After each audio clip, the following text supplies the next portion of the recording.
Hello दोस्तों, बहुत बहुत स्वागत है आपका टारगेट विद चंद्रा में। और आज हम लोग आधुनिक भारत के इतिहास में पढ़ेंगे भारत के गवर्नर जनरल।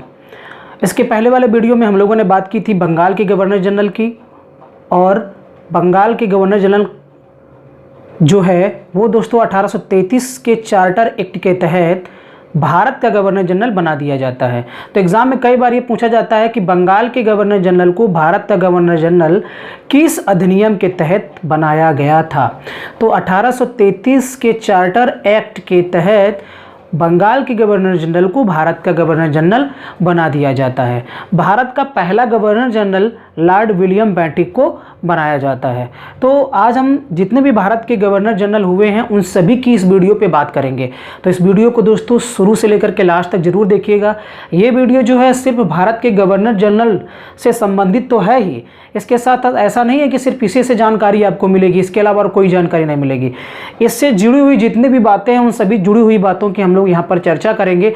और बहुत सारे प्रश्नों को जो प्रश्न आपके प्रश्नों के उत्तर आपको शायद ना मिले हों, वो प्रश्नों के उत्तर भी आप यहाँ पर पा सकते हैं, यहाँ पर मिलेंगे। तो जितनी भी जुड़ी हुई चीज़ें इससे होंगी पूरे इतिहास की, वो सारी की सारी बातें यहाँ पर की जाएंगी। इसलिए ये वीडियो आपको के लिए बहुत ही महत्वपूर्ण है। तो इस वीडियो को प्लीज़ पूरा ज़रूर देखें, क्योंकि कुछ लोग शुरू में वीडियो देखते हैं इसके बाद बंद कर देते हैं। तो यहाँ पर मैं वो बातें बताऊँगा जो आपके भारत के गवर्नर जनरल के साथ साथ और भी अन्य चीज़ों से संबंधित होंगी। तो लॉर्ड विलियम बेंटिक 1828 से 1835 ईस्वी तक भारत का गवर्नर जनरल रहता है, और ये भारत का प्रथम गवर्नर जनरल था। ये भारत का प्रथम गवर्नर जनरल था। इसके काल को शांति एवं सुधार का युग या काल भी कहा जाता है। वो इसलिए क्योंकि इसके समय में पूरे भारत में, बंगाल में शांति व्यवस्था कायम होने लगी थी। बहुत सारे सुधार के जो काम हैं वो इसके द्वारा किए जाते हैं। तो कौन कौन से सुधार के काम लॉर्ड विलियम बेंटिक के द्वारा किए जाते हैं उनकी चर्चा हम लोग यहाँ पर कर लेते हैं। सबसे महत्वपूर्ण जो चीज़ है आप लोग जानते ही होंगे, सती प्रथा का अंत। सती प्रथा का अंत 1829 ईस्वी में किया गया लॉर्ड विलियम बेंटिक के द्वारा, और इसमें साथ दिया था नव भारत के अग्रदूत, या हम कह सकते हैं जिनका नाम राजा राम मोहन राय है। नव जागरण के अग्रदूत भी उनको कहा जाता है। मैंने राजा राम मोहन राय का पूरा वीडियो भी बनाया हुआ है, आप हिस्ट्री के प्लेलिस्ट में जाकर के उसको देख सकते हैं। तो राजा राम मोहन राय ने मदद की थी लॉर्ड विलियम बेंटिक की, और ये प्रेरित भी हुए थे सती प्रथा, क्योंकि इनके घर में इनकी भाभी ही सती हो गई थी इनके भैया की डेथ की वजह से। इस वजह से ये बहुत इनको तकलीफ हुई थी, और इन्होंने पूरी तरीके से सती प्रथा को भारत से ख़त्म करने का बीड़ा उठाया था। और अंग्रेज जो गवर्नर जनरल हैं, भारत के जो गवर्नर जनरल हैं लॉर्ड विलियम बेंटिक, उनके साथ मिल करके सती प्रथा का पूरी तरीके से 1829 ईस्वी में खात्मा कर दिया था। इसके साथ साथ जो काम लॉर्ड कॉर्नवालिस ने किया था, गलत काम किया था, वो ये काम किया था कि भारतीयों को उच्च पदों पर नहीं भर्ती किया जाता था। उसके समय में उसने पाबंदी लगा रखी थी कि ऊंचे पदों पर भारतीयों की नियुक्ति नहीं हो सकती है। इसको भी लॉर्ड विलियम बेंटिक बदलते हैं। इन्होंने क्या किया कि भारतीयों को भी उच्च पदों पर बैठाने का काम किया, भर्ती कराने का काम किया, या उनको भी उच्च पद में आसीन होने का मौका दिया। इसके साथ साथ एक इंपॉर्टेंट और काम है कि ठगी प्रथा का अंत भी दोस्तों 1830 ईस्वी में इसी के समय में किया जाता है। हालांकि लॉर्ड विलियम बेंटिक के आदेश पर कर्नल स्लीमन जो थे वो पूरी तरीके से इस पर काम करते हैं, और उन्हीं के माध्यम से क्या किया जाता है कि ठगी प्रथा का पूरी तरीके से अंत किया जाता है। तो यहाँ पर मैंने लिखा हुआ है ठगी प्रथा का अंत। दोस्तों इसके पहले वाले वीडियो में हम लोगों ने पढ़ा था लॉर्ड हेस्टिंग्स के समय में, जो कि बंगाल का गवर्नर जनरल था, पिंडारियों के दमन की बात हमने वहाँ पर की थी। और इसके बारे में हमने ये भी बताया था कि ये पिंडारी किसी एक जाति धर्म से बिलोंग नहीं करते थे। ये हिंदू और मुस्लिम दोनों मिल करके मतलब ग्रुप बनाते थे, एक समूह बनाते थे, और लुटेरों का समूह हुआ करता था। ये हमने बात की थी। तो उसी की तर्ज पर लगभग वैसे ही कुछ ठग भी भारत में हुए। ठगों का समय ये था, और होता क्या था कि जो ठग सबसे ज़्यादा फेमस हुए उसमें से हम बात करते हैं तो आपका बहराम और आमिर अली आता है। जिस तरीके से हमने पिंडारियों में करीम खां की बात की थी, वैसे ही यहाँ पर इसके मुखिया या मुख्य जो ठग रहते हैं वो बहराम और आमिर अली रहते हैं। हमने वहाँ पर बात की थी कि पिंडारियों पर जो मूवी बनी थी उसका नाम वीर था, और हमने करीम खां के जो सहयोगी रहते हैं पृथ्वीराज सिंह, उनका पुत्र वीर था, उस पर आधारित मूवी है। सलमान खान ने उसमें मुख्य भूमिका निभाई हुई है। तो वो भी मूवी बनी थी पंडारियों के ऊपर। और ठगी प्रथा पर एक, या ठगी पर जो फिल्म बनी है ठग ऑफ हिंदुस्तान, जिसमें मुख्य भूमिका आमिर खान और अमिताभ बच्चन जी ने निभाई हुई है। तो वो जो आपका आमिर अली रहता है उसकी मुख्य भूमिका यहाँ पर बहराम की जो मुख्य भूमिका है वो यहाँ पर आमिर खान के द्वारा निभाई जाती है। बहराम की भूमिका आमिर खान के द्वारा निभाई जाती है। और ये बहराम जो रहता है वो इसके नाम पर गिनीज बुक में रिकॉर्ड दर्ज है। 931 लोगों की हत्या इसके द्वारा की जाती है, वो भी बिना किसी खून बहाए। चूंकि ये जो ठग्स थे ये हिंदू मुस्लिम दोनों से संबंधित थे, कोई जाति धर्म से इनका कोई लेना देना नहीं था। इनका मानना था कि जो काली माँ है वो काली माँ ने हमको इन लोगों का संहार करने के लिए भेजा हुआ है। और उन्होंने कहा है कि किसी की हत्या करो तो खून नहीं बहना चाहिए। इसके लिए ये क्या करते थे कि रुमाल से गला घोंट दिया करते थे, गला को दबा दिया करते थे। तो इस तरीके से ये लोगों का शिकार किया करते थे, लोगों को लूटा करते थे। बहुत सारे लोगों को कुएं में फेंक देते थे बांध करके, और बहुत सारे लोगों को लटका देते थे पेड़ों पर, और लोगों का धन लूट लिया करते थे। तो इस तरीके से ठगों से बहुत ज़्यादा परेशान थे। दक्षिण भारत से उत्तर भारत को मिलाने वाली जो सड़कें होती थी उन सड़कों पर ये लगा करते थे, और लोगों को जो भी राहगीर वहाँ से निकलता था उनको लूट लिया करते थे।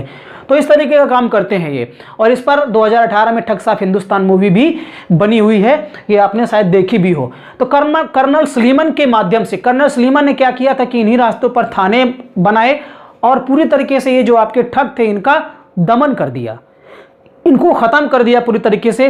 पीपल के वृक्ष में इन बहुत सारे ठगों को फांसी दी गई, फांसी पर लटका दिया जाता था इसके द्वारा। तो इस तरीके से ठगी प्रथा का अंत भी 1830 ईस्वी में लॉर्ड विलियम बेंटिक के समय में होता है। और किसके माध्यम से? कर्नल सलीमन के द्वारा ऐसा किया जाता है। साथ साथ में नर बलि प्रथा का अंत भी होता है, अर्थात लोगों की बलि चढ़ा दी जाती थी। इस नर बलि प्रथा का अंत भी लॉर्ड विलियम बेंटिक के समय में होता है। एक महत्वपूर्ण और घटना है कि 1835 का जो मैकाले का स्मरण पत्र है वो भी लॉर्ड विलियम बेंटिक के समय में ही आता है। और ये जो आपका मैकाले है, मैकाले जो अंग्रेजी माध्यम की शिक्षा है उसका ये पक्षधर था और बहुत इसने प्रचार प्रसार किया। पूरी तरीके से भारत में अंग्रेजी शिक्षा का को लागू कराने का जो योगदान है वो मैकाले के ऊपर जाता है। और इसी मैकाले के स्मरण पत्र को 1835 ईस्वी में स्वीकार करके लॉर्ड विलियम बेंटिक ने पारित भी कर दिया था। इसका कहना था कि यूरोप की एक पुस्तकालय की एक अलमारी का एक कक्ष भारत एवं अरब के संपूर्ण साहित्य से भी ज़्यादा महान है।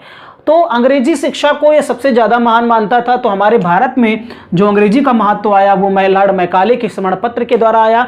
इसके साथ साथ 1835 ईस्वी में कलकत्ता मेडिकल कॉलेज की स्थापना भी लॉर्ड विलियम बेंटिक के द्वारा की जाती है। जो लगान व्यवस्थाएं थी, जिनमें बहुत सारी लगान व्यवस्थाएं, जो कुव्यवस्थाएं थी, जिनमें से रैयतवाड़ी, महालवाड़ी व्यवस्था, स्थायी बंदोबस्त है, उन सभी में सुधार करता है और लगान व्यवस्था में सुधार करके किसानों के हित में ये काम करता है। तो ये भी इसके द्वारा एक अच्छा काम किया जाता है।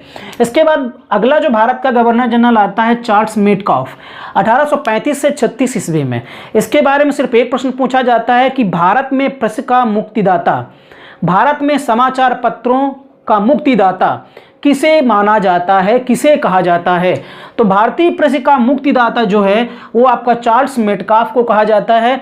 और प्रेस पर प्रतिबंध किसके द्वारा लगाया गया था? बंगाल का एक गवर्नर जनरल था एडम्स। लॉर्ड एडम्स ने 1823 ईस्वी में भारतीय प्रेस को, समाचार पत्रों को प्रतिबंधित कर दिया था।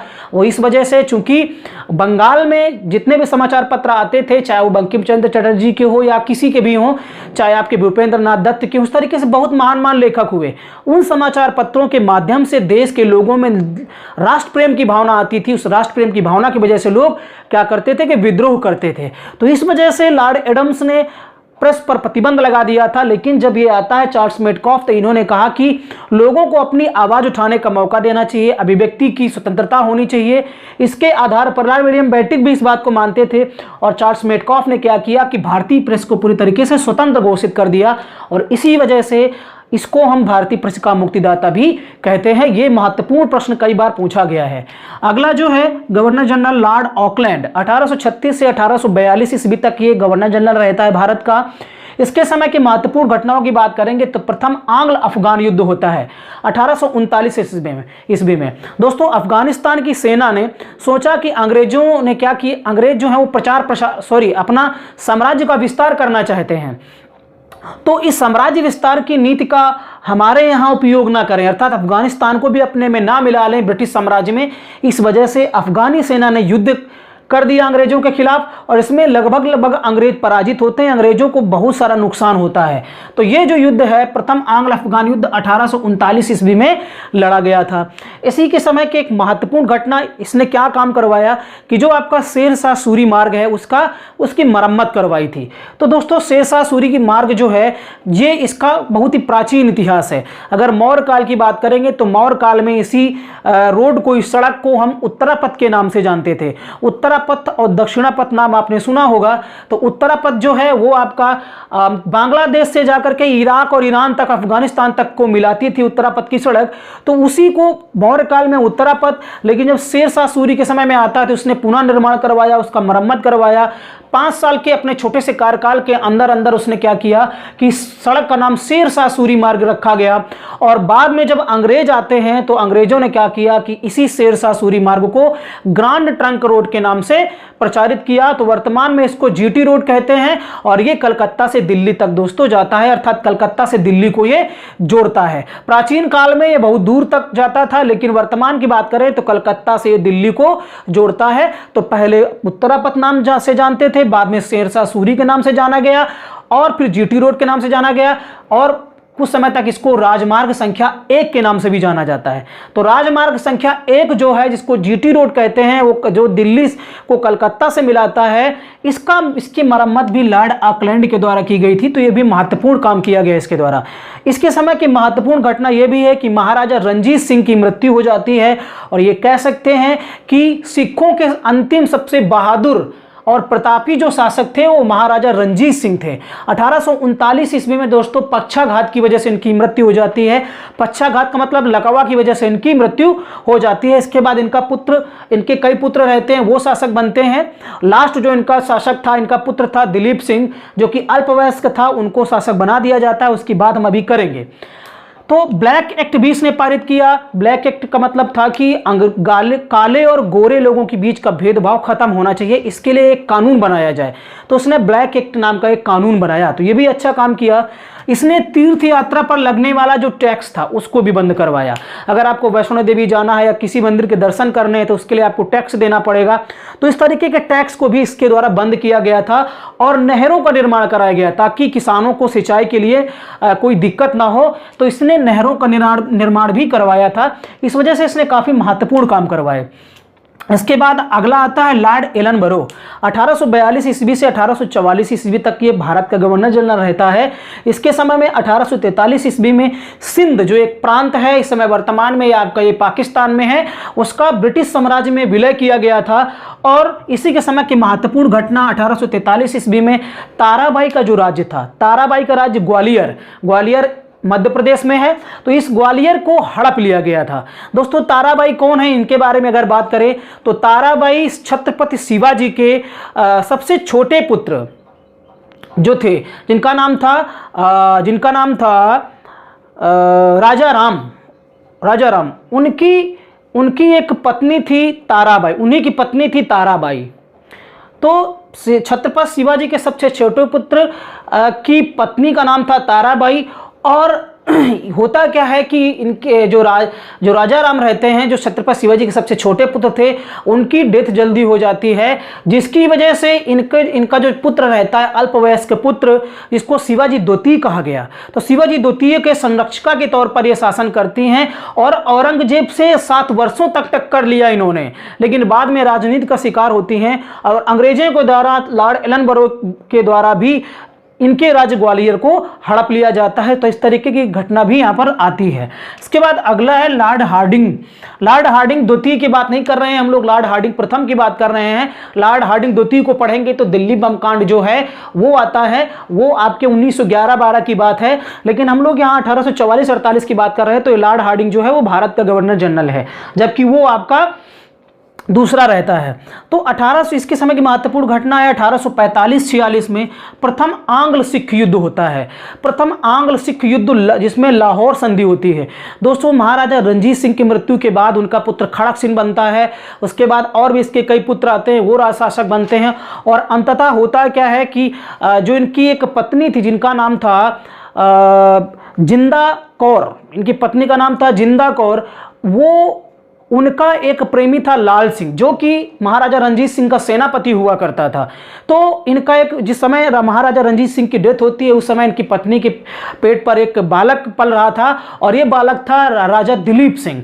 तो बाद में होता क्या है कि अंग्रेजों की चाल की वजह से क्या होता है, और ये जो लोग दोनों मिलके मतलब लाल सिंह और इनकी पत्नी जिंदा कौर, ये लोग अपने स्वार्थ के चक्कर में क्या करते हैं कि जो इनका छोटा पुत्र था दिलीप सिंह अल्पवयस्क, उसके संरक्षिका के तौर पर ये काम करती हैं जिंदा कौर, और इनका जो सेनापति बनता है वो लाल सिंह बनता है। अंग्रेजों से मिल जाते हैं ये लोग, और जो सिखों से युद्ध होता है प्रथम आंग्ल सिख युद्ध, इसमें लाल सिंह ने क्या किया था कि ये सेना में सिखों की तरफ से नहीं लड़ता है, इसकी वजह से सिखों की पराजय हो जाती है और लाहौर संधि होती है। इस लाहौर संधि में क्या था कि सतलज नदी के दक्षिण वाले भाग को अंग्रेजों के कब्जे में दे दिया गया, अंग्रेजों के कब्जे में चला गया, अधिकार क्षेत्र में चला गया।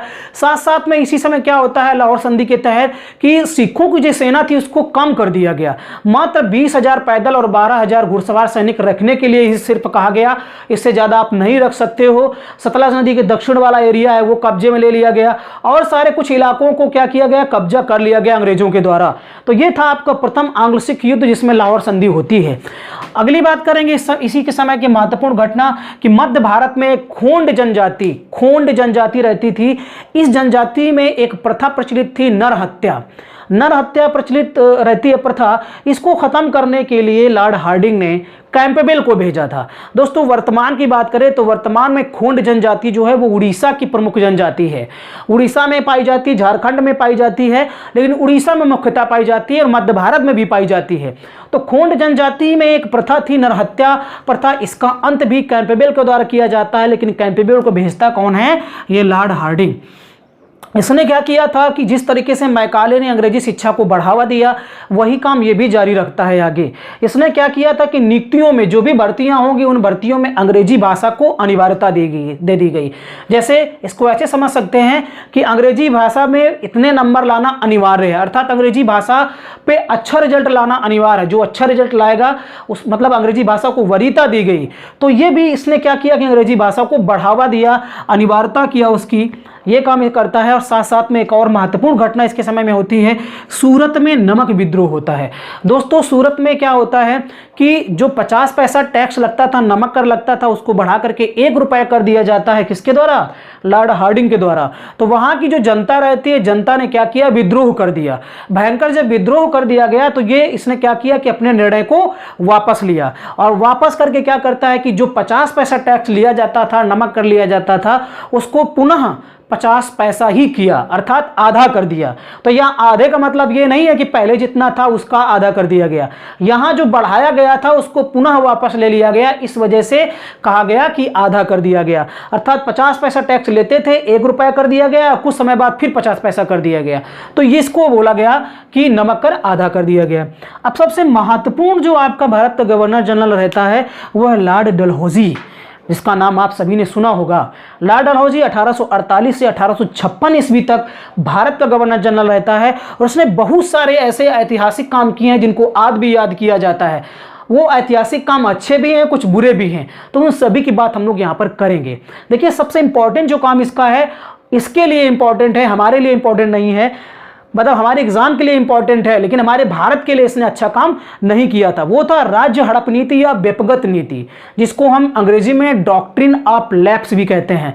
तो व्यपगत नीति या डॉक्ट्रिन ऑफ लैप्स, या जिसको हम राज्य हड़प नीति कहते हैं, या इसको हम गोद निषेध नियम की संज्ञा भी देते हैं, गोद निषेध नियम की संज्ञा भी देते हैं। इसमें होता क्या था कि इसमें अगर किसी की संतान नहीं है, किसी राजा की संतान नहीं हुई है, तो वो किसी भी बालक को गोद नहीं ले सकता है, अर्थात उसका कोई उत्तराधिकारी नहीं होगा।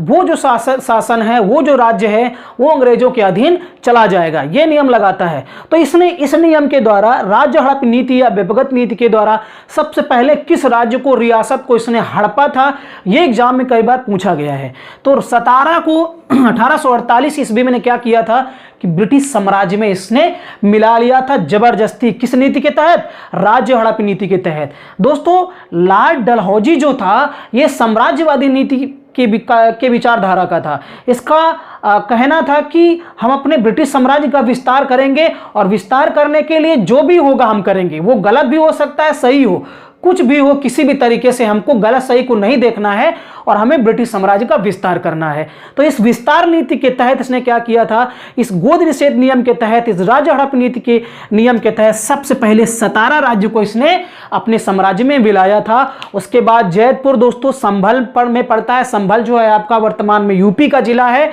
वहीं पर जैतपुर पड़ता है। बघाट एक जगह पड़ती है दोस्तों हिमाचल प्रदेश में, इसको 1850 में विलय करता है। उदयपुर मध्य प्रदेश में पड़ता है, चौथे नंबर पर इसका विलय करता है 1852 ईस्वी में। उसके बाद झांसी को मिलाता है। दोस्तों गंगाधर राव का नाम सुना होगा, झांसी के शासक हुआ करते थे गंगाधर राव, जिनकी डेथ हो जाती है दुर्भाग्यपूर्ण, और इनका विवाह जो है वो किसके साथ होता है? रानी लक्ष्मीबाई के साथ में होता है। तो रानी लक्ष्मी के चूंकि इनकी कोई संतान नहीं थी, इसलिए इन्होंने दामोदर राव नाम का एक पुत्र, दत्तक पुत्र को गोद लिया था, जिसको दत्तक कहते हैं। इसको जब गोद लिया तो अंग्रेजों ने कहा कि ये गलत नियम है। अब इन्होंने क्या किया कि जबरदस्ती झांसी को 1853 ईस्वी में अंग्रेजी राज्य में मिला लिया। और आपको पता है कि इसी वजह से गुस्सा करके रानी लक्ष्मीबाई ने क्या किया था, इनके खिलाफ विद्रोह कर दिया था अंग्रेजों के खिलाफ। और 1857 के युद्ध में क्या होता है कि ये लड़ते हुए वीरगति प्राप्त हो जाती हैं। ह्यूरोज के साथ इनकी टक्कर होती है, और तात्या टोपे ने भी इनके साथ युद्ध किया था। तो 1857 का विद्रोह का वीडियो मैंने बनाया हुआ है, उसमें सारी डिटेल से जानकारी वहां पर दी गई है। तो झांसी को भी इसी तरीके से मिला लेता है। और इसके बाद नागपुर, जहां भोसले राजाओं का शासन हुआ करता था, उसको भी अपने में 1854 में विलय कर लेता है। करौली दोस्तों जो कि आपका राजस्थान में पड़ता है, इसका विलय 1855 में करता है, लेकिन कुछ समय पश्चात इसको वापस कर देता है विरोध के बाद। चूंकि ये एक ऐसा राज्य था, एक ऐसी रियासत थी जिसको ये वापस करता है विलय के बाद, स्वाधीन कर देता है। ये राजस्थान में पड़ता है।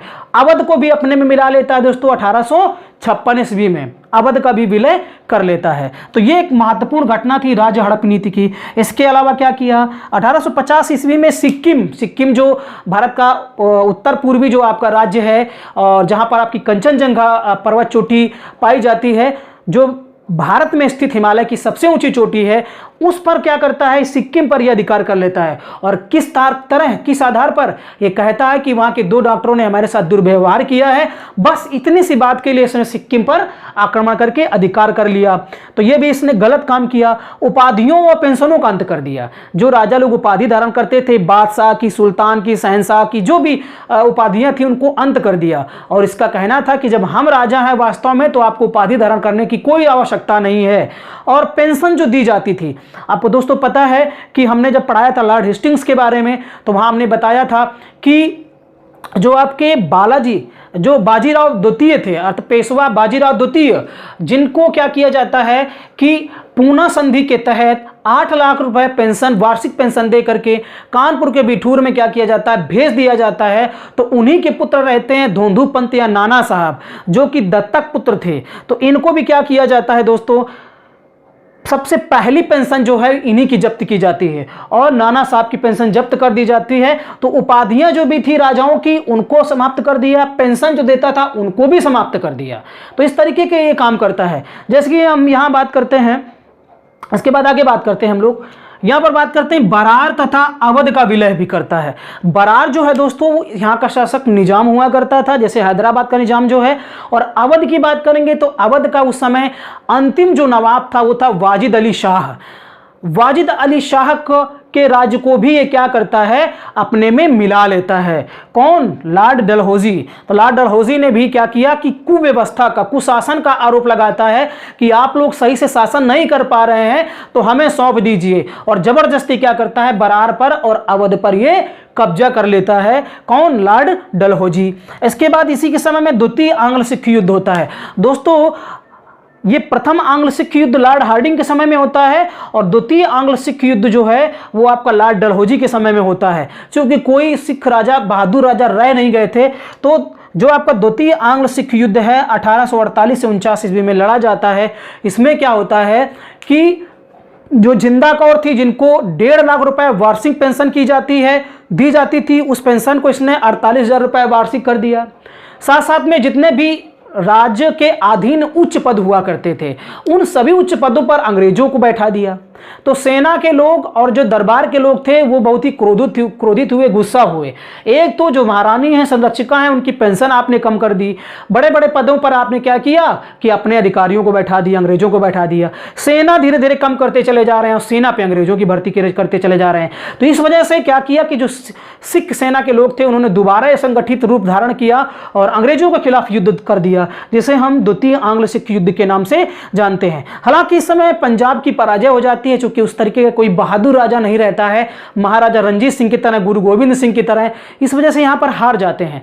जो दोस्तों अल्पवयस्क शासक थे, कम उम्र में ही राजा बना दिए जाते हैं, दलीप सिंह, या जिनको दिलीप सिंह कहते हैं, जो कि महाराजा रणजीत सिंह के सबसे छोटे पुत्र थे।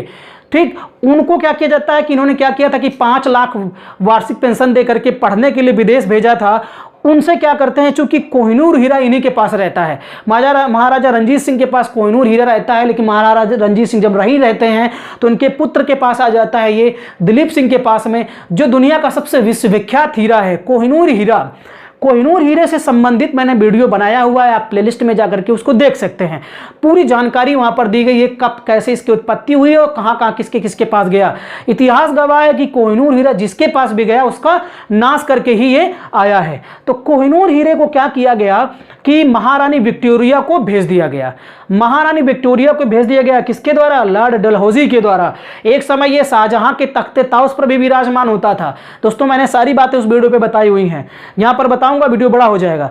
तो कोहिनूर हीरा को इसने विक्टोरिया को, महारानी विक्टोरिया को भेज दिया गया था, और आज भी ये लंदन में महारानी के मुकुट की शोभा को बढ़ा रहा है। कौन? ये कोहिनूर हीरा, जो कि हमारे वास्तव में हमारे भारत का है। आगे 1852 ईस्वी में इसने इनाम कमीशन का गठन किया।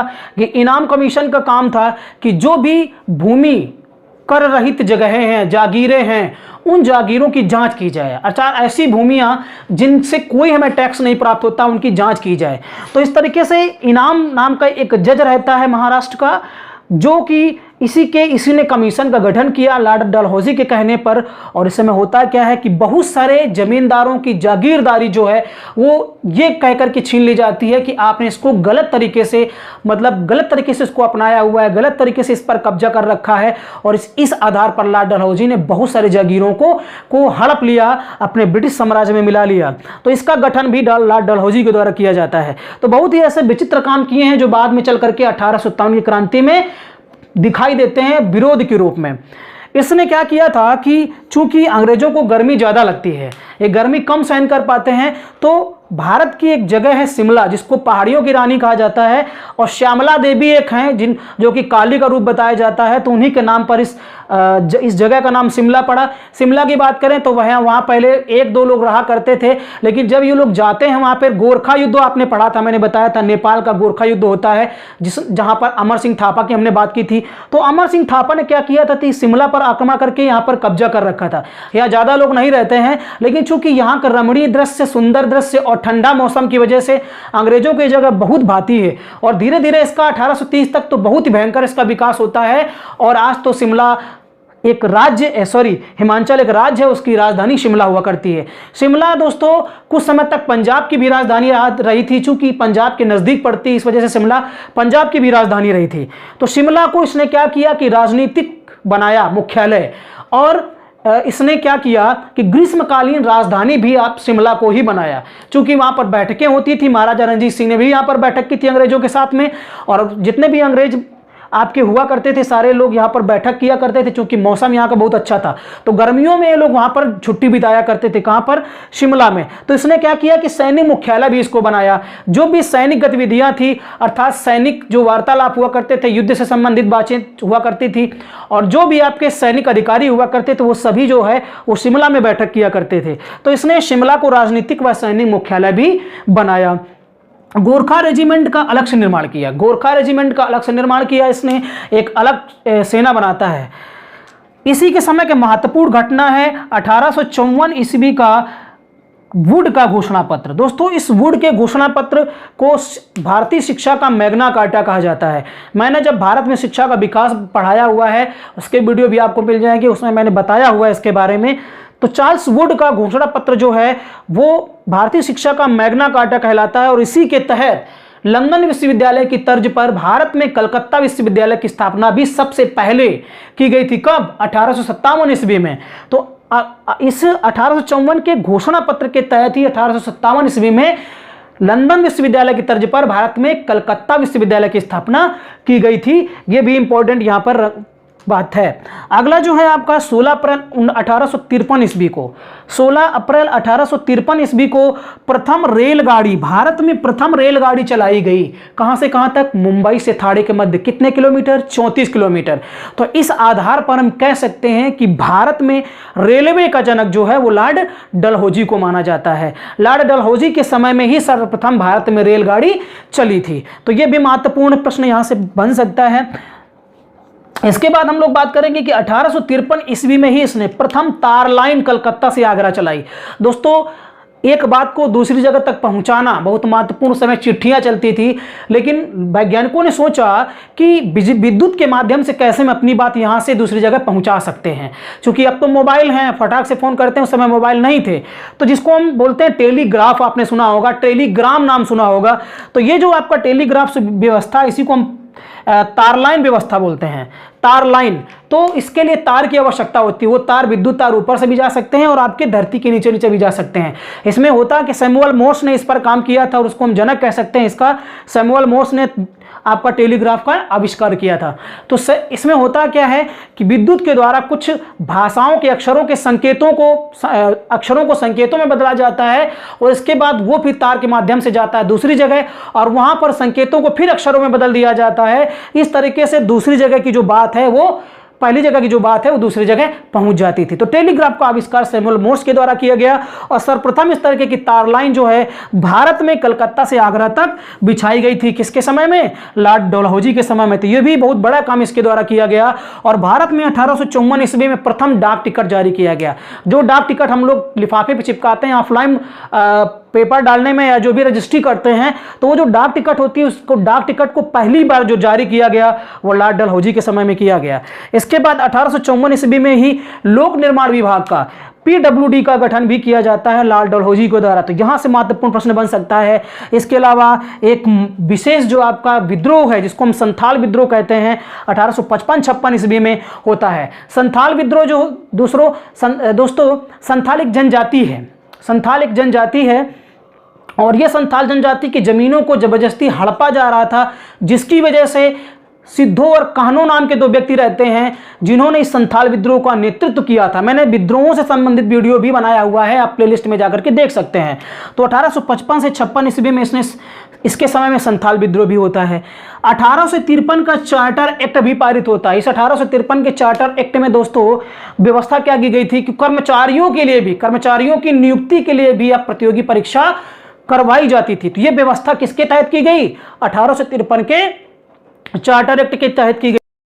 सिविल सेवा की परीक्षा के लिए उम्र जो है वो 18 से 23 वर्ष इसने बनाई थी। आपने पढ़ा है कि लॉर्ड कॉर्नवालिस के द्वारा, जिनको सिविल सेवा का जनक कहा जाता है, लेकिन लॉर्ड डलहौजी ने क्या किया था कि सिविल सेवा परीक्षा के लिए उम्र निर्धारित की थी पहली बार 18 से 23 वर्ष तक।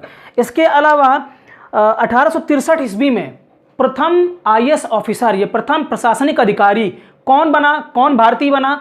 तो वो थे सत्येंद्र नाथ टैगोर, जो कि रविन्द्रनाथ टैगोर के बड़े भाई थे। तो सत्येंद्र नाथ टैगोर ने क्या किया था कि पहली बार भारतीय प्रशासनिक सेवा में पहले भारतीय थे जिन्होंने प्रशासनिक सेवा की, या पहले भारतीय आईएएस ऑफिसर थे। कौन? सत्येंद्रनाथ टैगोर, जो कि 1863 ईस्वी में बनते हैं और बाद में हालांकि स्वतंत्रता आंदोलन में भाग लेते हैं। इसकी वजह से इन्होंने त्यागपत्र दे दिया था, रिजाइन दे दिया था। 1922 ईस्वी में सिविल सेवा परीक्षा का केंद्र जो है, सिविल सेवा परीक्षा केंद्र इलाहाबाद को बनाया जाता है, जो कि इसके पहले कलकत्ता हुआ करता था। ये महत्वपूर्ण काम है। इसके अलावा रुड़की आईआईटी की स्थापना 1847 ईस्वी में भी किसके द्वारा? लॉर्ड डलहौजी के द्वारा की जाती है। रुड़की वर्तमान के उत्तराखंड में पड़ता है और इसकी स्थापना जेम्स थॉम्सन के द्वारा की जाती है। तो जेम्स थॉम्सन के द्वारा रुड़की आईआईटी की स्थापना 1847 ईस्वी में रुड़की में की जाती है। उस समय भारत का गवर्नर जनरल कौन था? लॉर्ड डलहौजी। दोस्तों, ये वीडियो यहीं तक। अगर आपको वीडियो ये पसंद आया हो तो प्लीज़ हमारे इस चैनल को सब्सक्राइब करें, लाइक करें, शेयर करें और कमेंट्स भी करें। तो बहुत बहुत धन्यवाद आपका इस वीडियो को देखने के लिए। Thank you.